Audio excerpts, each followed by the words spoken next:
ओम शांति। आजिर मुरलीर तारीख 17 जून 2025। मरমৰ সন্তানসকল নিজৰ কল্যাণ কৰিবলৈ হলে সকলো প্ৰকাৰৰ সংযম ৰাখা অৰ্থাৎ নিয়মত চলা। ফুল হ'বলৈ হলে পবিত্ৰজনৰ হাতৰ শুদ্ধ ভোজন খোৱা। প্ৰশ্ন, তোমালোক সন্তানসকলে এতিয়া ইয়াতে কোনটো অভ্যাস কৰা যিটো 21 জন্মলৈকে থাকিব? উত্তৰ, সদায় তন মনেৰে স্বাস্থ্যৱান হৈ থকাৰ অভ্যাস তোমালোকে ইয়াৰ পৰাই কৰা। তোমালোকে দধিচি ঋষিৰ নিচিনাকৈ যজ্ঞ সেৱাত সৰ্বস্ব উজাৰি দিবও লাগে, কিন্তু হঠযোগৰ কথা নহয়। নিজৰ শৰীৰ দুৰ্বল কৰিব নালাগে। তোমালোক যোগৰ দ্বাৰা 21 জন্মৰ বাবে স্বাস্থ্যৱান হোৱা, তাৰ অভ্যাস ইয়াৰ পৰাই কৰা। ধাৰণাৰ বাবে মুখ্য সাৰ: 1. অন্তৰ্মুখী হৈ নিজে নিজৰ সৈতে কথা পাতিব লাগে। যিহেতু মই দেৱতা হওঁগৈ, তেন্তে মোৰ চলন কেনেকুৱা? কোনো অশুদ্ধ খোৱা বোৱাটো নকৰোঁ। 2.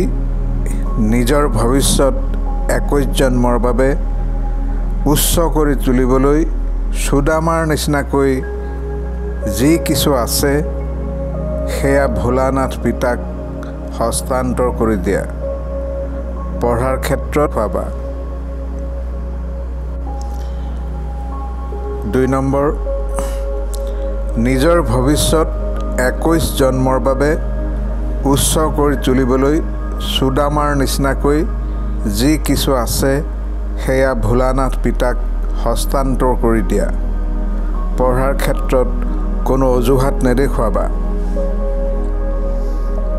বৰদান: আদি আৰু অনাদি স্বৰূপৰ স্মৃতিৰে নিজৰ স্বধৰ্ম ধাৰণ কৰোঁতা পবিত্ৰ আৰু যোগী হোৱা। ব্ৰাহ্মণসকলৰ নিজৰ স্বধৰ্ম হৈছে পবিত্ৰতা, অপবিত্ৰতা হৈছে পৰধৰ্ম।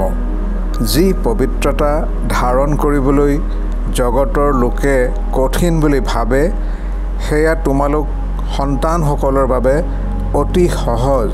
কিয়নো স্মৃতি উদয় হ'ল যে আমাৰ বাস্তৱিক আত্মস্বৰূপ সদায় পবিত্ৰ।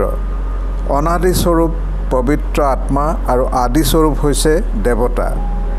এতিয়াৰ অন্তিম জন্মও পবিত্ৰ ব্ৰাহ্মণ জীৱন।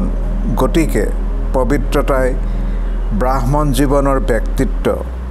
যি পবিত্ৰ তেৱেঁই যোগী। শ্লোগান: সহজ যোগী বুলি কৈ অমনোযোগিতাক প্ৰশ্ৰয় নিদিবা, শক্তিৰূপ হোৱা। ওম শান্তি। আজিৰ অব্যক্ত সংকেত: আত্মিক স্থিতিত থকাৰ অভ্যাস কৰা, অন্তৰ্মুখী হোৱা। কোৱা হয়, অন্তৰ্মুখী সদায় সুখী। তেওঁক কোনো বাহিৰৰ আকৰ্ষণে আকৰ্ষিত কৰিব নোৱাৰে। কেতিয়াবা নিজৰ মত, কেতিয়াবা পৰমতে আকৰ্ষিত কৰিব নোৱাৰে। অন্তৰ্মুখী সদায় সুখী হৈ থাকোঁতা। সুখদাতাৰ সন্তান মাষ্টৰ সুখদাতা হ'ব। বাহ্যমুখিতাৰ পৰা মুক্ত হ'ব। ওম শান্তি।